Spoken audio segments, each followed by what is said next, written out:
नमस्कार, स्वागत है आप सभी का मेरे चैनल सन रेडियो पे। फ्रेंड्स, आज के जो हमारे गेस्ट है वो एक स्पोर्ट्स पर्सन है जिन्होंने ट्रिपल जंप में 3 बार नेशनल खेला हुआ है। फ्रेंड्स, ये उस टाइम की बात है जब उतने संसाधन नहीं हुआ करते थे, उतना मोटिवेशन नहीं होता था। ये बात है 1990s की। 1994 में इन्होंने फर्स्ट टाइम नेशनल में पार्टिसिपेट किया है। तो आइए मिलते हैं भानु प्रताप सिंह नकपुरे जी से और इनके लाइफ एक्सपीरियंस के बारे में इनसे जानते हैं। नमस्कार सर। नमस्कार। स्वागत है आपका मेरे चैनल सन रेडियो में। धन्यवाद। आपको तो सबसे पहले धन्यवाद देना चाहूँगा कि आपने मेरे चैनल के लिए समय निकाला। सर, एक छोटा सा आप इंट्रोडक्शन अपना दे दीजिए। मैं भानु प्रताप सिंह, पिता श्री यादव सिंह नकपुरे, हट्टा, जिला बालाहाट का रहने वाला हूँ। जी सर, मेरा स्ट्रेट क्वेश्चन पहला यही है कि आपने ट्रिपल जंप, जो कि इतना मतलब एक अंडररेटेड गेम्स बोला जा सकता है, क्योंकि आजकल क्रिकेट, बैडमिंटन, वॉलीबॉल का बहुत ज़्यादा ट्रेंड चल रहा है, लेकिन आपने क्यों ट्रिपल जंप चूज़ किया था उस टाइम पे? 1990s के समय में आपने क्यों ट्रिपल जंप चूज़ किया? उस टाइम क्या है कि हम लॉन्ग जंप ज़्यादा कूदा करते थे। जी पहले टिल्ली डंडा गांव में होता है, जी। उसको खेल खेल के हमने जंप सीखा। ओके। उसके बाद हमने आगे बढ़े। हमारे टीचर, जो स्पोर्ट टीचर थे, उन्होंने बोले कि यदि आप लॉन्ग जंप के साथ ट्रिपल जंप भी करें जी। तो इसका 100 भी हमारी अच्छी थी, तो तीनों का कॉम्बिनेशन अच्छा जमता है। तो उन्होंने हमें ट्रिपल जंप के लिए प्रेरित किया। ओके। तो आगे हम ट्रिपल जंप अच्छा परफॉर्मेंस देके आगे 3 नेशनल हमने इसी जंप में किया। अच्छा। तो 3 नेशनल्स आपने ट्रिपल जंप में खेला है। तो सर, एक जर्नी आपकी बता दीजिए, मतलब जो आपके नेशनल की पूरा सफ़र रहा है, तीनों नेशनल जो आपने खेले हैं, तो उसका एक जो पूरा सफ़र रहा है उसके बारे में बता दीजिए। पहला नेशनल 1994 में मैंने मद्रास में खेला। ओके। वहाँ पर हमने बड़े बड़े अपने इंडिया के खिलाड़ी जैसे बहादुर सिंह जी। अजीत भदूरिया जो तवा फेंक का गोल्ड मेडलिस्ट था, और बहादुर सिंह जो 800 मीटर के जिन्होंने ओलंपिक भी खेला। ओके। इनसे हमें बहुत कुछ वहाँ सहयोग मिला, जानकारियाँ कि कैसे खेला जाता है। जी उनसे हमने बारीकियाँ सीखी, जी जी। कैसी मेहनत करते थे वे आगे। ओके। वही हमने अपने खेल में अपनाया। ये हमारा पहला नेशनल था जी, 1994 का पहला 94 नेशनल। का। सेकेंड नेशनल मैंने 1995 में जमशेदपुर में खेला जी। जिसमें बहादुर सिंह जो एशियाड में जिन्होंने गोल्ड मेडलिस्ट रहे, हाँ। एशियाड में मेडल लिया, ओके। उनके साथ भी हमें समय बिताने का अवसर मिला। उन्होंने हमें खिलाड़ी के बारे में, हमारे खेल के बारे में बहुत कुछ समझाया। अच्छा। उनसे हमने बहुत कुछ प्रेरणा ली। जी। ये हमारा दूसरा नेशनल था। ओके। तीसरा national all India university Chandigarh, जी। जिसमें मैं जबलपुर यूनिवर्सिटी से गया था।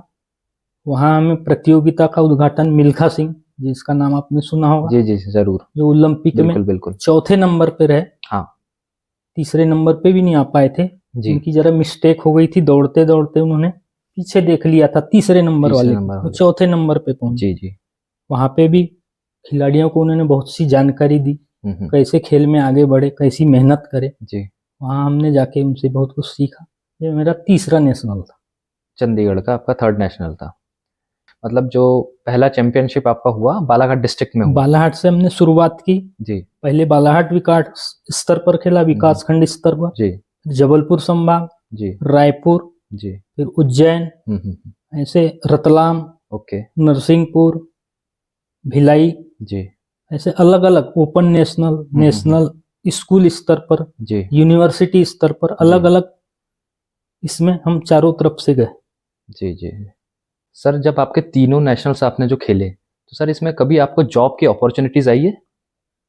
जब मैं रतलाम में स्टेट खेलने गया था, वहाँ मेरी फर्स्ट पोजीशन थी। तो रेलवे के कुछ स्पोर्ट्स टीचर वहाँ पे आए हुए थे, मेरी जंप देखा, उन्होंने बोला था कि यदि आप यहाँ आएंगे जी, तो रेलवे में स्पोर्ट्स कोटे के अंतर्गत आपको एक बार ट्रायल देना पड़ेगा जी। उन्होंने बुलाया था, लेकिन मैं किसी कारणवश, वहाँ ग्रेजुएशन मेरा बाकी था, मैं नहीं जा पाया। तो वो एक बार हमारी मिस हो गई। अच्छा, अब स्टेट में नंबर 1 आए थे रतलाम, मतलब पूरे मध्य प्रदेश में आपका प्रथम स्थान आया था।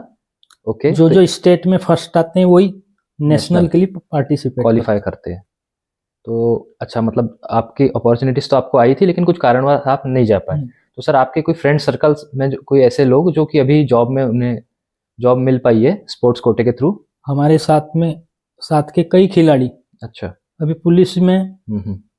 बालाहाट से एक पवन भोज है जी। जो बास्केटबॉल खेला करते थे, वो भी ऐसा ही हैं जो मुख्यमंत्री सिक्योरिटी में ड्यूटी, और ऐसे किरनापुर के बहुत सारे दोस्त हैं जो सिर्फ स्पोर्ट्स के अंतर्गत स्पोर्ट्स कोटे के थ्रू उन्हें जॉब में लग गए, जी। अधिकांश पुलिस विभाग में। मतलब जरूरी नहीं है कि आप पढ़ाई लिखाई करके ही जॉब ले सकते हैं। नहीं, ये खेल में भी बहुत कुछ यदि लगन और मेहनत से की जाए जी तो सफलता बराबर मिलती। ओके। सर जब आप नेशनल्स के लिए प्रिपेयर कर रहे थे 1990s 93 में आप, है ना, 93 94 तो आपका क्या रूटीन होता था? आपके जो फिटनेस से रिलेटेड आप क्या सुबह से शाम तक का आपका डाइट रूटीन क्या रहता था उस वक्त? सवेरे हम बिल्कुल 5 बजे सवेरे उठ जाते थे। जी। उसके बाद सीधा मुंह धोए और सीधा ग्राउंड। ओके। बालाहाट में हम लोग किराए में पढ़ते थे तो किराए से रहते थे। जी। वहां से साइकिल से स्टेडियम, मुलना स्टेडियम देखा जी, होगा मुलना आपने? स्टेडियम वहां पे फेमस। जाते थे, वहां 4 चक्कर ग्राउंड का लगाते ओके। थे। वहीं पे लॉन्ग जंप का ग्राउंड था, वहाँ सीढ़ियाँ थी, उस पे हम लोग एक्सरसाइज किया करते थे और वहाँ खेल का माहौल था। जी। कभी कभी दोपहर को हम नदी पे रेत पे भी दौड़ा करते थे, ओके। स्विमिंग करते थे जी। नदी में, और शाम को फिर 2 घंटा फिर स्टेडियम। जी। तो 3 टाइम हम प्रैक्टिस किया करते ओके। थे। मतलब काफी टफ आपका रूटीन रहता था तब, और आपने अच्छी खासी तैयारी की तभी आप नेशनल तक पहुंच पाए हैं। जी।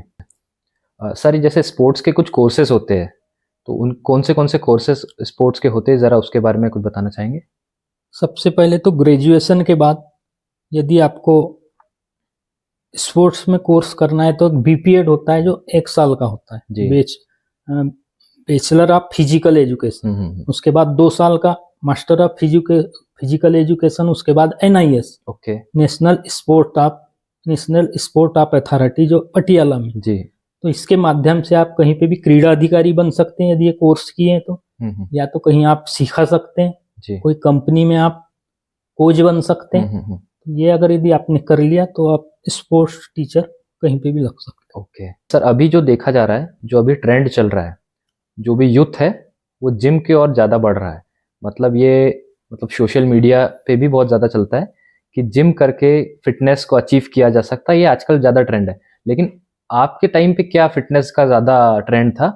और आपने अभी बताया कि हम नदी में जाते थे, तैरते थे और रेत में दौड़ते थे, ये सब चीज़ें आपने बताई, लेकिन आपने जिम का जिक्र नहीं किया।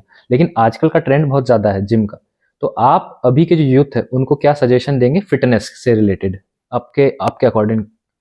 जब हम पहले प्रैक्टिस करते थे गांव में, तब हमारे यहाँ जिम नहीं था जी।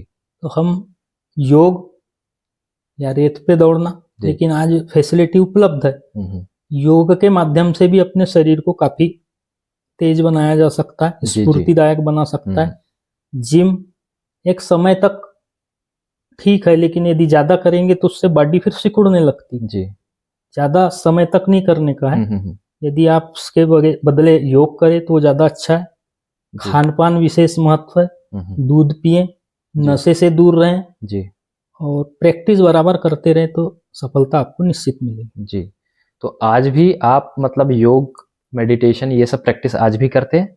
आज भी हम दोनों टाइम ओके। सर्वांगासन जी, अनुलोम विलोम, शीर्षासन, ओके, इससे हमें काफी मानसिक शक्ति, शारीरिक शक्ति। अच्छा। मतलब आप कहना चाह रहे हैं आजकल योगा से मतलब काफी आपको फायदे हुए भी है और आज भी आप उसको कंटिन्यू कर रहे हैं जी। सर आपके अकॉर्डिंग आजकल का जो यूथ है वो कहाँ पे गलती करता है एक्सरसाइज करने के दौरान, उसके कहाँ गलतियां हो रही है? आजकल मैं देख रहा हूँ कि ये मोबाइल का ज्यादा यूज करने से बच्चे ग्राउंड का खेल नहीं खेल पा रहे हैं। ओके। पूरा ध्यान उनका मोबाइल पर रहता है जी, तो अपना शारीरिक विकास नहीं हो पाता। आजकल बहुत से बच्चे जिम भी जा रहे हैं, लेकिन वहाँ बड़े बड़े हेडफोन लगा के ध्यान उनका शरीर के एक्सरसाइज पे नहीं, गाने पे ज्यादा रहता है। तो मैं ये चाहता हूँ कि वे समय समय पर उसका उपयोग करें, जिससे आपका सेहत में कोई नुकसान न पहुंचे। हाँ, उससे काफी डिस्ट्रैक्शन होता है एक्सरसाइज में।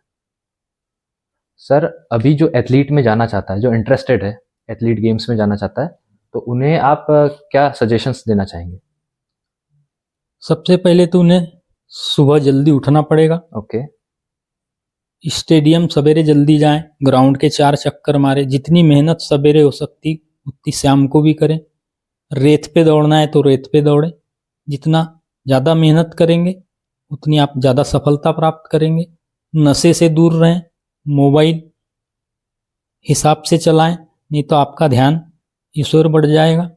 जितनी ज़्यादा मेहनत करेंगे उतना आपको लाभ मिलेगा। बहुत बहुत धन्यवाद आपका कि आपने जो भी नॉलेज अपना शेयर किया है, आपकी जो जर्नी रही है नेशनल की एथलीट में, मतलब ट्रिपल जंप में आपने नेशनल खेला, उसकी सारी जर्नी आपने शेयर की, उसके लिए बहुत बहुत धन्यवाद। मैं समझता हूँ कि जो हमारे व्यूअर्स है, जो इसे देख रहे हैं, जो एथलीट में अपना नाम आगे बढ़ाना चाहते हैं, उन्हें कुछ ना कुछ इससे सीखने को मिला होगा। बहुत बहुत धन्यवाद। नमस्कार।